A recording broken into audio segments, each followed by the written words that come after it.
నమస్కారం. ఈ విశ్లేషణకు స్వాగతం. ఒక ఆసక్తికరమైన విషయమేమిటంటే, వ్యక్తిగత వికాసానికి సంబంధించిన విషయాలను మన మాతృభాషలో వినడం లేదా చదవడం వల్ల ఏకంగా 35% ఎక్కువ కాలం గుర్తుంటుందని పరిశోధనలు చెబుతున్నాయి. భలే ఉంది కదూ! అందుకే ఈరోజు మనం స్టీఫెన్ ఆర్ కోవే రాసిన ప్రపంచ ప్రఖ్యాతిగాంచిన the 7 habits of highly effective people సారాంశాన్ని తెలుగులో చాలా వివరంగా, లోతుగా తెలుసుకుందాం. సరే, ఇక ఆలస్యం చేయకుండా అసలు విషయంలోకి వెళ్ళిపోదాం. ఈరోజు మనం చూడబోయే 6 ముఖ్యమైన అంశాలు ఇవే: నిజమైన ప్రభావశీలతకు పునాదులు, పరిపక్వతా క్రమం, స్వాతంత్ర్యంతో వచ్చే వ్యక్తిగత విజయం, పరస్పర ఆధారితంతో వచ్చే బహిరంగ విజయం, 7వ అలవాటు అయిన పునరుద్ధరణ, మరియు చివరగా ఊర్ధ్వముఖంగా ఎదుగుదల. ఈ అద్భుతమైన ఫ్రేమ్వర్క్ ద్వారా ప్రయాణిద్దాం రండి. మొదటి విభాగం నిజమైన ప్రభావశీలతకు అసలు పునాదులేమిటో చూద్దాము. మనమొకసారి ఆలోచించుకోవాల్సిన ముఖ్యమైన ప్రశ్న ఇది. ప్రపంచానికి మనం కేవలం పైకి కనిపించే ఒక కృత్రిమమైన ముసుగును ప్రదర్శిస్తున్నామా, లేక కష్టకాలంలో మన నిజమైన అంతర్గత స్వభావాన్ని చూపిస్తున్నామా? ఉన్నత స్థాయికి ఎదగాలంటే ముందుగా మనల్ని మనం అడగాల్సిన అతి ముఖ్యమైన ప్రశ్న ఇది. సాధారణంగా బాహ్య వ్యక్తిత్వం అంటే ఏంటంటే, ఇతరులను ఆకర్షించడానికి మనం ఉపయోగించే బాడీ లాంగ్వేజ్ లేదా పైపైన చేసే కొన్ని ట్రిక్స్ లాంటివన్నమాట. కాని నైతిక ప్రవర్తన అలా కాదు. అది మన నిజమైన అంతర్గత స్వభావం. ఎవరైనా నిజమైన నాయకుడిగా ఎదగాలన్నా లేదా జీవితంలో ప్రభావవంతంగా ఉండాలన్నా ఆ మార్పు లోపలి నుండి బయటకు రావాలి. అంతేకానే అప్పటికప్పుడు చేసే తాత్కాలిక చిట్కాల వల్ల ఎటువంటి ప్రయోజనం ఉండదు. ఇక్కడ మనం నమూనా అంటే ఆంగ్లంలో పారాడైమ్ అనే పదాన్ని ఖచ్చితంగా అర్థం చేసుకోవాలి. ఇది ప్రపంచాన్ని మనం చూసే ఒక మానసిక వడపోతలాంటిది. ఉదాహరణకు, 2 వ్యక్తులు ఒకే గుంపును చూస్తున్నప్పటికీ వారి వారి నమూనాల ఆధారంగా పూర్తిగా భిన్నమైన విషయాలను గ్రహించవచ్చు. అర్థమవుతోంది కదా? మన నమూనాలను లేదా మన దృష్టికోణాన్ని మార్చుకున్నప్పుడే పరిస్థితులు కూడా మారుతాయి. ఆల్బర్ట్ ఐన్స్టైన్ గారు చెప్పిన ఒక అద్భుతమైన మాటను ఇక్కడ గుర్తు చేసుకోవాలి. మనం ఎదుర్కొనే ముఖ్యమైన సమస్యలను వాటిని సృష్టించిన స్థాయి ఆలోచనతోనే పరిష్కరించలేము. ఎంత గొప్ప మాట కదా!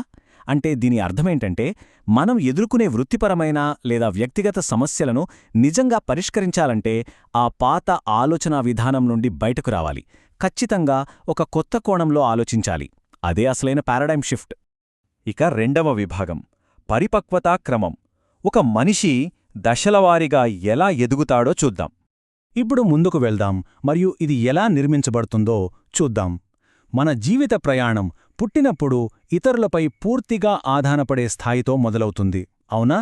అక్కడ నుండి మెల్లగా మన నిర్ణయాలు మనం తీసుకునే స్వాతంత్ర్యం దశకు చేరుకుంటాం. ఆ తర్వాత ఇంకాస్త ఎదిగి అత్యున్నత స్థాయి అయిన పరస్పర ఆధారం చేరుకుంటాం. అంటే ఇతరులతో కలిసి అద్భుతాలు సృష్టించే దశ అన్నమాట. చిన్నప్పుడు మనం విన్న బంగారు గుడ్లు పెట్టే బాతు కథను ఒక్కసారి గుర్తుకు తెచ్చుకోండి. పీపీసీ బ్యాలెన్స్ అంటే ఖచ్చితంగా ఇదే. ఇక్కడ పి అంటే ఉత్పత్తి, పీసీ అంటే ఉత్పత్తి సామర్థ్యం. మనం ఎప్పుడూ కేవలం తక్షణ ఫలితాల వెంట పరిగెత్తడమే కాదు, దీర్ఘకాలికంగా ఆ ఫలితాలనిచ్చే సామర్థ్యాన్ని కూడా కాపాడుకోవాలి. ఈ రెండింటి మధ్య సరైన సమతుల్యత పాటించడమే ప్రభావవంతమైన జీవితానికి అసలైన రహస్యం. 3వ విభాగం వ్యక్తిగత విజయం. అంటే అంతర్గతంగా మనం సాధించే స్వాతంత్ర్యం గురించి మాట్లాడుకుందాం. ఇతరులపై ఆధారపడే స్థితి నుండి మనం పూర్తి స్వతంత్రులుగా మారాలంటే కొన్ని అలవాట్లు చాలా ముఖ్యం. మొదటి 3 అలవాట్లు అదే చేస్తాయి. అలవాటు 1 చురుకుగా ఉండటం, అలవాటు 2 ముగింపును దృష్టిలో ఉంచుకుని ప్రారంభించటం, మరియు అలవాటు 3 ముఖ్యమైన వాటికి ప్రాధాన్యత ఇవ్వటం. ఈ 3 మనలో ధైర్యాన్ని నింపి మనం స్వయం నియంత్రణ సాధించడానికి బలమైన పునాదులు వేస్తాయి. ఇక్కడ మనం గమనించాల్సిన అత్యంత ముఖ్యమైన విషయం ఒకటుంది. పరిస్థితులకు కేవలం ప్రతిస్పందించడం కాదు, చురుకుగా ముందుండి ఆచరించడం ముఖ్యం. బయట జరిగే సంఘటనలకు, దానికి మనమిచ్చే ప్రతిస్పందనకు మధ్య ఒక చిన్న ఖాళీ సమయం ఉంటుంది. ఆ సమయాన్ని సరైన నిర్ణయం తీసుకోవడానికి ఉపయోగించుకోవాలి. ఎప్పటికప్పుడు మారిపోతున్న ఈ 21st సెంచరీలో నిలదొక్కుకోవాలంటే ఈ మానసిక దృఢత్వం 100% అవసరం. 4వ విభాగం బహిరంగ విజయం. వ్యక్తిగత విజయం సాధించాక బయటి ప్రపంచంతో మనం ఎలా పరస్పరమాధారపడి పనిచేస్తామో ఇప్పుడు చూద్దాం. ఇక్కడొక విషయం చాలా స్పష్టంగా అర్థం చేసుకోవాలి. మనం లోపల అంటే అంతర్గతంగా మన వ్యక్తిగత విజయాన్ని సాధించిన తర్వాత మాత్రమే బాహ్య ప్రపంచంలో ఇతరులతో కలిసి సాధించే విజయాల తాలూకు నిజమైన ఆనందాన్ని పొందగలం. మనపై మనకు నియంత్రణ లేనప్పుడు ఇతరులతో కలిసి అద్భుతాలు సృష్టించడం అసాధ్యం కదా? ఇక్కడే తదుపరి 3 అలవాట్లు తెరపైకి వస్తాయి. ఇతరులతో కలిసి పనిచేసేటప్పుడు ఇద్దరికీ లాభం చేకూరేలా ఆలోచించటం. లోతైన సానుభూతితో ముందు ఇతరుల పరిస్థితిని అర్థం చేసుకోవటానికి ప్రయత్నించటం. ఆ తరువాత సృజనాత్మకంగా ఒకరికొకరు సహకరించుకోవటం. ఈ అలవాట్లను పాటిస్తే ఊహించని స్థాయిలో అద్భుతమైన ఫలితాలను సాధించవచ్చు. అసలు ఈ గెలుపు, ఓటమి మరియు గెలుపు విధానాల మధ్య ఉన్న తేడా ఏంటి? గెలుపు, ఓటమి అనే ఆలోచన ఎలా ఉంటుందంటే, నేను గెలవాలంటే అవతలివాళ్లు ఓడిపోవాలి అని. ఇది పూర్తిగా అధికారం మరియు ఆధిపత్యత్వంతో కూడుకున్నది. కాని గెలుపు విధానంలో ఇద్దరికీ ప్రయోజనముంటుంది. వ్యక్తుల మధ్య ఉన్న వ్యత్యాసాలకు విలువ ఇవ్వడం ద్వారా వారి సామర్థ్యాలను కలుపుకొని నిజమైన అద్భుతాలను సృష్టించవచ్చని ఇది నొక్కి చెబుతోంది. ఇక 5వ విభాగం, చివరిది మరియు అత్యంత శక్తివంతమైన 7వ అలవాటు, అదే పునరుద్ధరణ. మరియు ఇదే అద్భుతంగా వివరిస్తుంది ఏమిటంటే, మనం జీవితంలో పనులతో ఎంత బిజీగా ఉన్నా సరే చెట్టును కొట్టే తొందరలో ఆ రంపాన్ని పదును పెట్టడం మాత్రం అస్సలు మర్చిపోకూడదు. దీన్ని ఇంగ్లీష్లో షార్పెన్ ది సా అంటారు.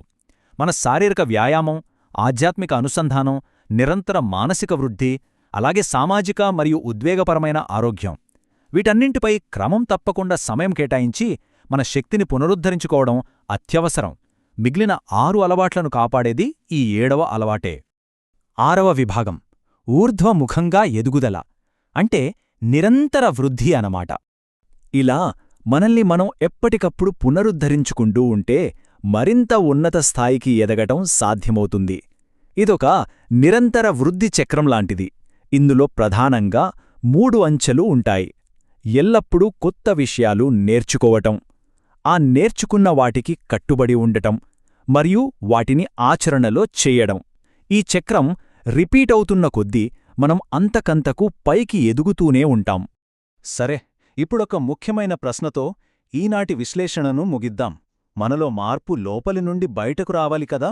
మరి ఆ మార్పును ప్రారంభించడానికి ఈరోజు మనం ఈ ఫ్రేమ్వర్క్ నుండి ఏ ఒక్క అలవాటుని ఎంచుకుని ఆచరణలో పెడదాం? ఒక్కసారి ఆలోచించండి. ఎందుకంటే ఈ 7 అలవాట్లు కేవలం పుస్తకంలో చదువుకోవడానికి కాదు, నిజ జీవితంలో ఆచరించి గొప్పగా జీవించడానికి. విన్నందుకు ధన్యవాదాలు. మళ్ళీ కలుద్దాం.